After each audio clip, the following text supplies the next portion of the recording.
Whenever you're choosing an estate agent, accreditation really matters. Simon Bradbury here is a proud Propertymark accredited independent agent based in St Neots, Cambridgeshire, with decades of experience and over 20 industry awards, I happen to know, Simon. Well, get out of here, Phil. Thanks very, very much for that. Yeah, I offer real personal service, and that's fueled, Phil, by over about 42 years now of estate agency experience, and then it's supercharged by using the very latest technology to help buyers and sellers. And that's why if you buy a house or sell a house through me, you're much more likely to get a successful outcome. You heard it here first.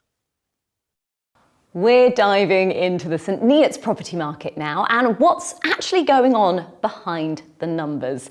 Simon Bradbury is on the ground in the local sales every day, so he's seeing the real-time shifts as they happen. So Simon, oh, hold on, what have we got going on here? Oh, these old things. Oh, these are just a few awards I happen to... I'm not really fussed about awards, to be fair, Louise, but I won 3 awards last year. Well, congratulations. What are they? Well, not that you're bothered. Well, I'm not bothered, no. So one of them was I got second place, which is a bit like, I don't know if you play Monopoly, Louise, second prize in the beauty contest. It's a bit like that. I got second prize for the second best video, which was quite good fun. That was that one. The next one was from the Best Estate Agent Guide, and this is a purely data-based award based on marketing, service and results. So we've got gold for that. And and this one... A nice shiny one there. It is a lovely shiny trophy. This is for the best new estate agency from the Negotiator Awards, Obviously, I'm not a new estate agent. I've been doing this for over 40 years, but I started my new little EXP agency just under 2 years ago. And that was a good one. Well, congratulations. Thank you. That's awesome. Anyway, should we get down to business? Okay. So Simon, how would you describe the market right now? Okay, well, to put some sort of context into this, about 6 months ago, I described it as a Goldilocks market. It wasn't too hot, it wasn't too cold, it was quite balanced. I'm now finding that demand from buyers is starting to increase. And so, that's what I'm finding at this moment in time. All right, well, with that in mind then, let's sort of start where most conversations begin, and that's all around pricing, isn't it? Yeah. So we're often seeing, and you sort of mentioned it there was a bit of a balancing act going on. So what's driving or any gaps at the moment between asking and sold prices in the local St Neots area? Okay, well, it's the age-old laws of supply and demand, okay? That's what's driving asking prices and sold prices. And I would say that generally speaking, and I can only talk about the St Neots market, generally speaking, there's been an increase in demand with an increased, in these strange economic times, I feel a bit unsure about to say this, but I do sense that there's more confidence from buyers. That's what I'm sensing at this moment in time. Yeah, and are you hoping that that's something that is going to continue into 2026, so actually things start moving a bit more? Or I have no aspirations or hopes in respect of asking prices or sales prices because they are what they are. What I would say is that Rightmove tell us that certainly last year, the average sale price to asking price was coming in at about 97.6%. In fact, we've got some of those prices behind us as well, which we can look at in a moment. But sorry, I interrupted. That's okay. When I go out to advise my prospective sellers, I tend to advise them to have an attractive asking price to get interest. And last year, I, on average, sold my properties at 100.6% of the asking price. Wow, and that's really interesting because that's sort of going against a bit of a trend that we were seeing about homes needing price adjustments potentially being lowered as well. Yes. Do you think that having that right price from the get-go is really important? That's a great question, and yes. Getting it from the get-go is a critical thing. People often say to me, well, I can always come down. Yeah, but you're probably going to wait months before you do that. Then to attract interest again, you have to make a very hefty price reduction to generate interest.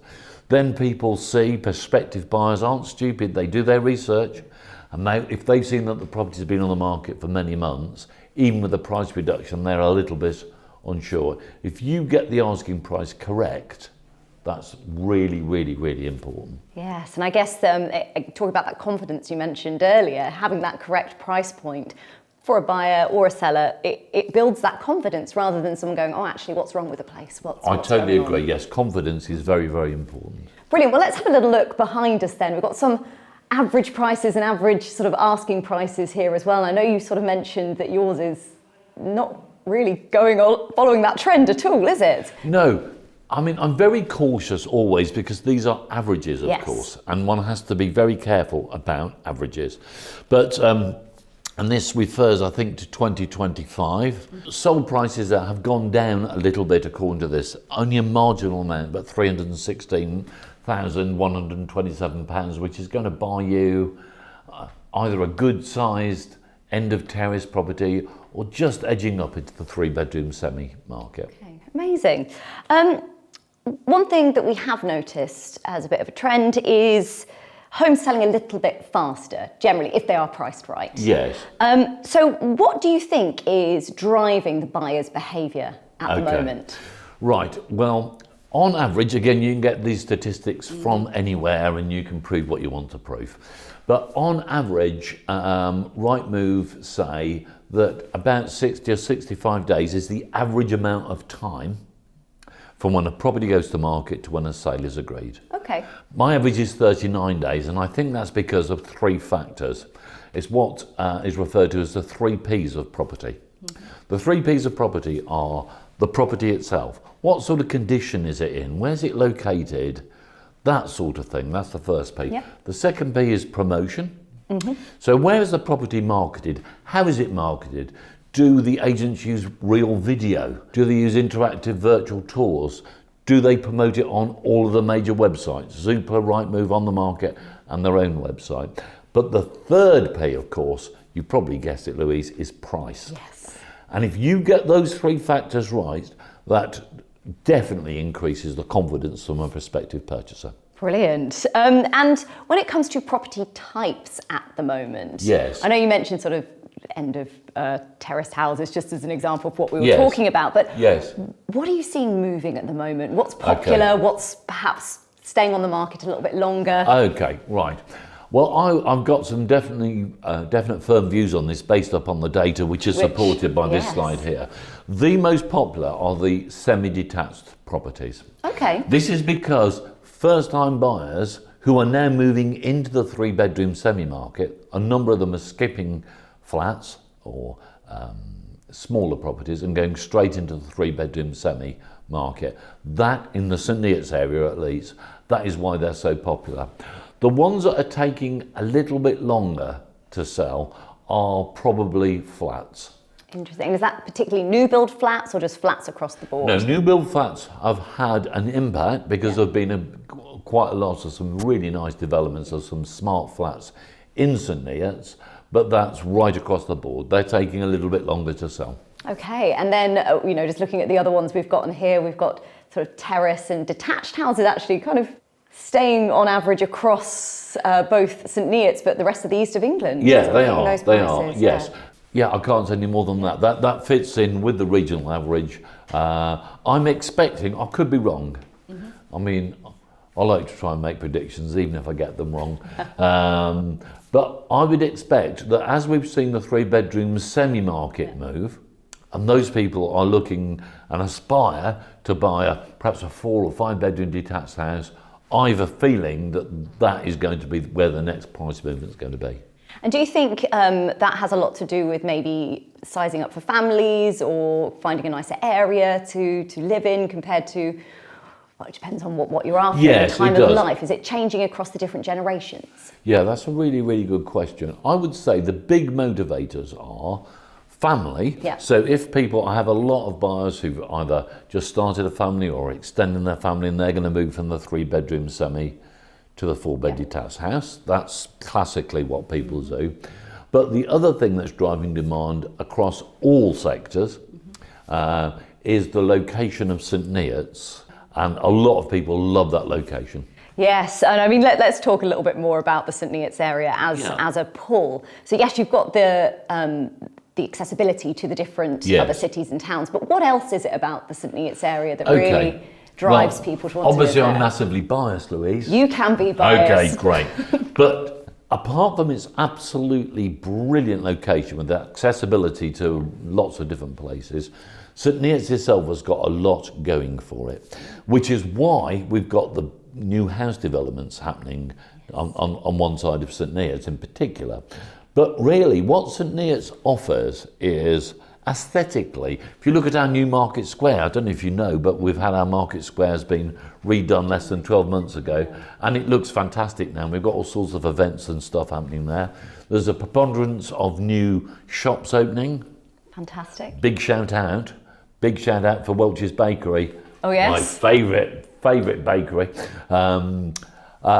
So you've got all that happening. Then you've got the beauty of across from the Market Square, you just walk across the bridge, a couple of 100 yards, and you've got the Riverside Park with its own cafe and a little railway station with a little tiny railway as well. Yeah, that's good fun. Okay. Yeah, and then on the other side of St Neots, you've got Priory Park, which is absolutely beautiful, and of course, pedestrian access to St Neots railway station, which opens up the rest of the country. That's brilliant. And you can understand absolutely why it's such an appealing part of the country for all of those reasons and more. Yeah. And we'll talk more about the local area and the developments in just a bit. Now, I know we looked at sort of averages and we've got to be a bit careful with that. And there'll always be the occasional high-priced sale. Yes. Something that goes completely against the averages, which then makes people go, I want my house to sell for that. So what would be potentially your advice to people who are seeing those figures, but you need to pull them back a little bit to say, actually, come on, let's make sure we balance it? Yeah, that's a really smart question. What would my advice be to buyers, are you saying? Yeah. Okay, well, my advice to buyers is similar to the advice I would give to sellers. Fine, we can talk about that as well. Well, it's worth what somebody is prepared to say. People often ask me, how do you value a house? Buyers ask me that, sellers obviously ask me that. And I've always maintained that I can't, despite having done this for a little while, I can't value a house. Only the market can value a house. And so consequently, if you look at a property that you think's a bit high and you've got some evidence, well, that's great. I mean, the way that you can get, this is both for a buyer and a seller, an indication, but it's only an indication. There are basically 3 ways that you can use to try and assess the potential value, though I'm loath to say that word. There are 3 ways that you can do that. The first way is you can use AI. There's some great AI tools there. Which is relatively new, the ability to use that. It is relatively new, yeah. That occasionally throws up some weird, as you'd expect with AI, it throws up some weird figures, but it puts you in the sort of ballpark-ish. That's the first way. The other way, which a lot of buyers and sellers find increasingly attractive now, are comparisons on square footage rates. Oh, okay. So what people will do is if you go to most floor plans, certainly the floor plans that I use, if not, look on the energy performance certificate, it will have the square footage in metres, which you need then to convert to square footage to do this calculation. You can look at other properties that have perhaps sold, because that gives you an indication they're attractive properties. You can assume the average, that if they've sold, certainly through another agent, not through me, they've sold at perhaps 97, 98% of the asking price. You can calculate the square footage rate, and then you can apply that to the square footage of the property you're attempting to value, and it gives you an idea. A lot of people are attracted to that intellectually because they feel it's quite scientific. Yeah, it gives you some figures. It gives you some figures, it makes you feel satisfied. Yeah, I can do that calculation, that's great, but you have to be careful of it. The most effective way, though, I would say, would be definitely do AI, definitely do square footage calculations, but also I would use what the Americans call a CMA, a competitive market analysis. Okay. And that is to look at various properties on the various property portals and the agent's website and say, okay, well, that's similar to the one I'm interested in or the one I'm thinking of selling. that seems to have been on the market for a long, long time. And that's, that price is probably a bit high. And then look at other ones that have sold, and then just think to yourself, okay, if I can find 3, 4, 5 comparables, that will give me some way of assessing the value of a property. But ultimately, combining those 3 things together, you can't beat the human brain that says, well, yeah, I'm prepared to pay 10 grand, 20 grand, 40, 50 grand more than those figures tell me, because that's what I really want. I find this is particularly the case when I'm selling specialist homes, perhaps for people who are retired. They'll sometimes think, well, that's on the market at 250,000 and all the science tells me that that's about right. But actually it's what I really want, and I'm going to pay over the top for it. And they knowingly pay over the top sometimes. Simon Bradbury is proud to hold Propertymark accreditation, a mark of professionalism, integrity and trust in the property industry. Qualified, regulated and committed to a strict code of conduct, their accreditation gives you confidence and peace of mind every step of the way. That is why I, Phil Spencer and Move IQ proudly endorse what Simon Bradbury stands for. Get in touch today. You're in safe hands. Let's talk mortgages, mortgage rates. Yeah. Over the last couple of years, I tentatively say that potentially they've become a little bit more stable. Yes. So what impact is that having on the local market? Okay, right. I think that there is nothing particularly specific to St Neots that mortgage rates are going to have an impact on, although I do think definitely that mortgage rates do have an impact overall on demand from prospective purchasers. What I don't find is that often when people see that there's been a reduction from the Bank of England, they'll say, oh great, I need to get my house ready now, I'm going to have lots of buyers. It doesn't work like that. It's a cumulative effect that over a period of time, if we have 2, 3, 4, 5 base rate reductions, as we've had, as you've alluded to in the last couple of years, you tend to find that this builds up general confidence. Okay. And I always advise buyers and sellers that are looking to buy onward to speak to their mortgage broker early on in the process so that they can then make sure they've got some information ready to calculate that, because that is a massive impact on demand. Not so much on whether people will buy or not, but at what figure they can realistically buy it. Brilliant. And with that in mind, and sort of moving on, talking about mortgages, are you seeing signs of a shift from renting, moving back to people buying? Yes, I am. Okay. Yeah, I mean, just simply put, yes, I am. I mean, these things ebb and flow, but I would definitely say that everybody's situation is different, Louise, and people need to take their own advice from their own trusted advisors. But I would say that, relatively speaking, buying a property has become more attractive financially than renting a property. But what I advise people, and again, it's up to them whether they take my advice or not, what do I know? But I think the advantage of purchasing is not necessarily to do with investment, because I don't necessarily see house buying as an investment vehicle, but it gives you the security of tenure that renting a property doesn't necessarily offer. Yes, wow. And are you seeing that with first-time buyers, are you seeing a bit more of an increase of that in the market as well? Yes, I am most certainly seeing that from local people who are starting to get local younger people who generally are first-time buyers, not always, but generally, they're starting to get a smidge agitated because we've got these fancy London people coming up and buying. They those don't like Londoners. It. Yes, we don't like those Londoners. Yeah. It's because the commute is so good, isn't it? It is. That's what right. it is. Yeah. And just having a quick look behind us then before we move on. Yes. I would make 2 caveats. Firstly, these are national figures, yes, and that's a big caveat. The second caveat I would give is that these are based on land registry figures. Yeah. Now that's very good in one respect, because there are absolute figures that have been recorded as happening. Not what your neighbours said they've sold the house for, it's what the land registry has it recorded. Interesting. The challenge is with land registry figures is that by definition they're about 3 months lagging behind what's happening. Fine. But those figures don't look far out to me. Okay. I'm always a bit wary about predicting through to, I think, 2029. Lots can change. I think so. As we're probably very aware of. But that looks broadly right-ish, Brilliant. sort of, to me. All right, well, we'll keep an eye out on those figures, and it's great to know that it's sort of happening in the St Neots, what we're seeing across the UK. Yeah. All right, well, let's talk about the local area, because I know you are a big fan of the area. I mean, it goes without saying, you can hear your passion for it. There are lots of new developments, lots of new regenerations and happening. So if we talk specifically about the Winterham development, how significant is that for the area? It's very, very significant, but perhaps not for the reason that you might think.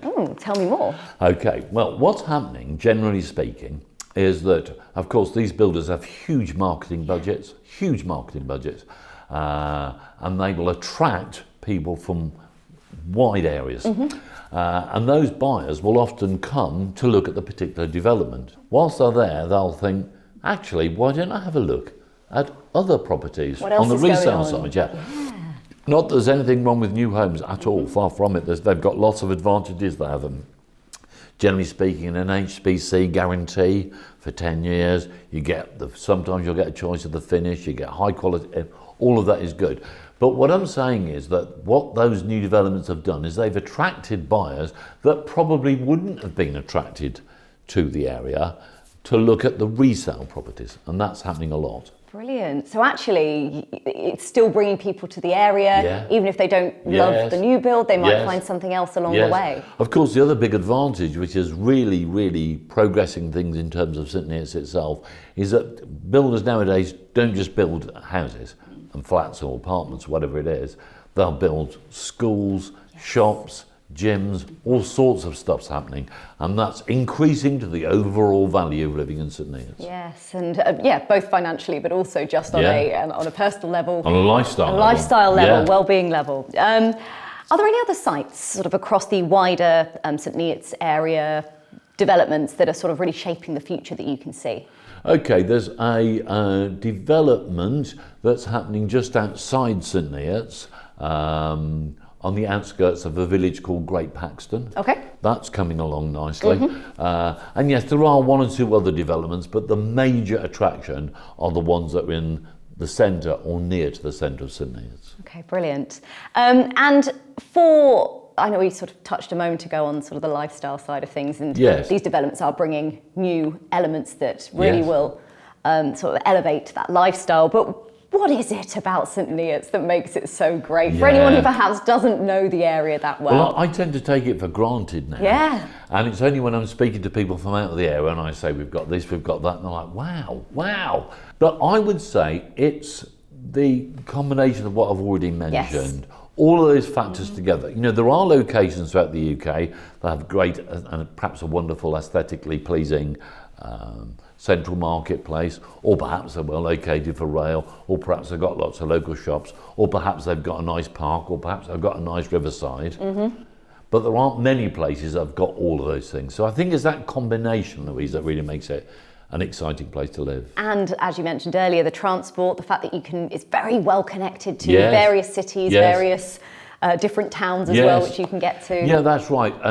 I particularly, if I'm dealing with international buyers, they are often blown away about how close it is to Cambridge, for example.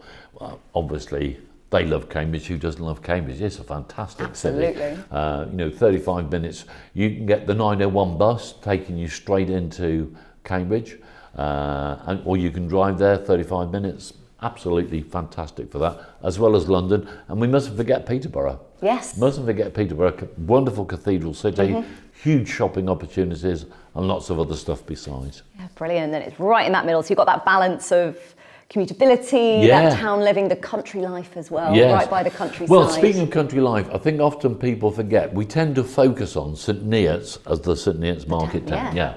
But within 5 miles, there are a huge number of really, really attractive villages. We've got villages like Little Paxton and Great Paxton, which I've already referenced. We've got Worsley, Abbottsley, Little Grunston, Great Grunston, and these villages are archetypal English villages.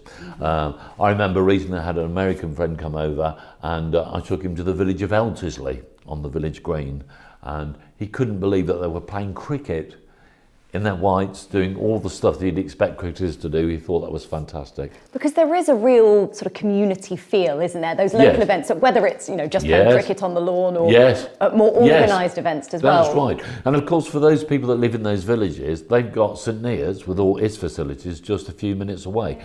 And I'd say there's a 50-50 call. Some of the buyers that I deal with, they want to be as really close. I'm dealing with an applicant who said she doesn't want more than a 25-minute walk to the town of St Neots. I've got another buyer who doesn't want to be able to walk more than 10 minutes to the centre of St Neots.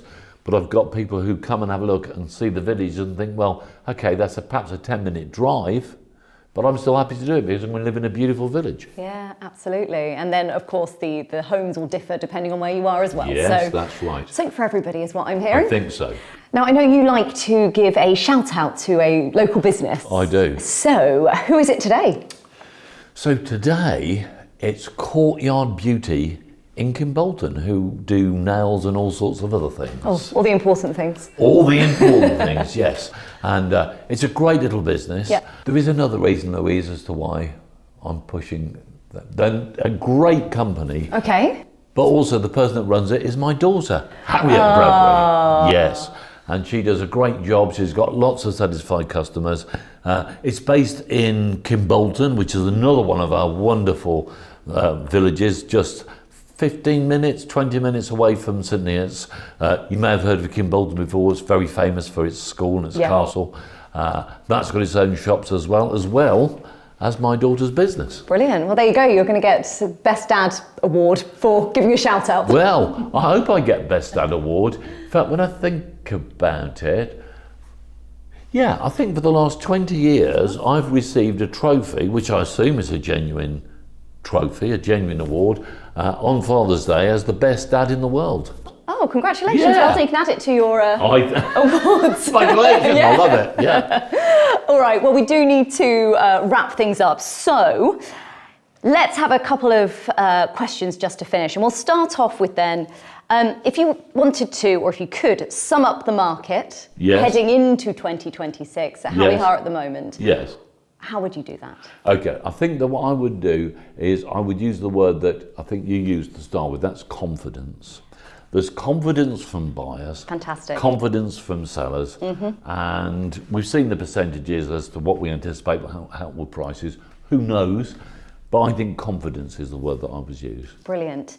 And finally then, if you could offer a key piece of advice, maybe just one piece of advice. Yes. For buyers and sellers in the P19 area, what would that be for this year? My key advice would not be just for this year, but for any year. Yeah. Preparation.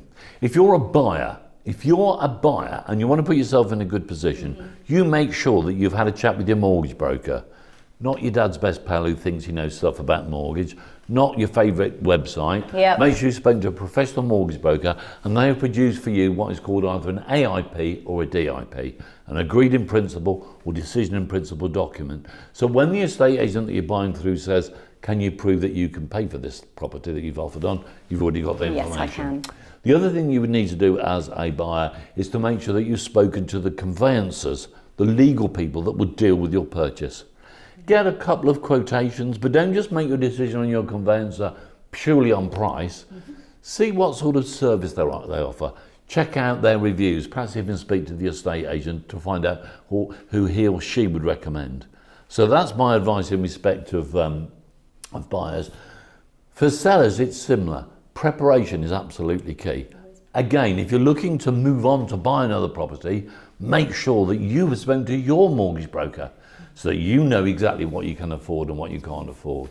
Make sure that you too have got some extra information, as much as you possibly can do, in terms of the conveyancing, preparation of the legal pack. In fact, my advice, Louise, to people is instruct your conveyancer even before you instruct your estate agent. If you're serious, so they can prepare the draft documentation. Yep. So if you get a buyer who's keen to move, you can move just ready like to that. go.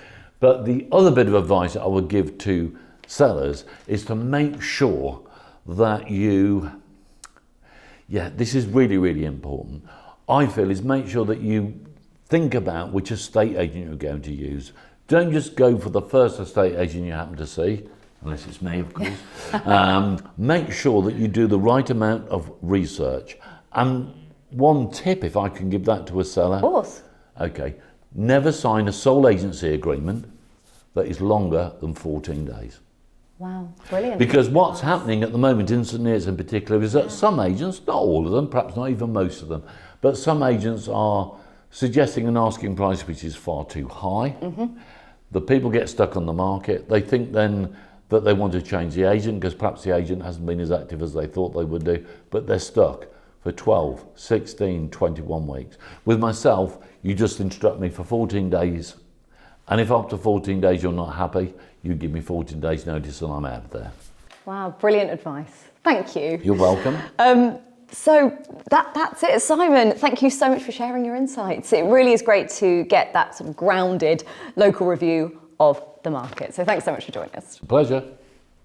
To find out how Simon can help you, visit him in St Neots, call him on 07870 813 877 or email simon.bradbury@exp.uk.com.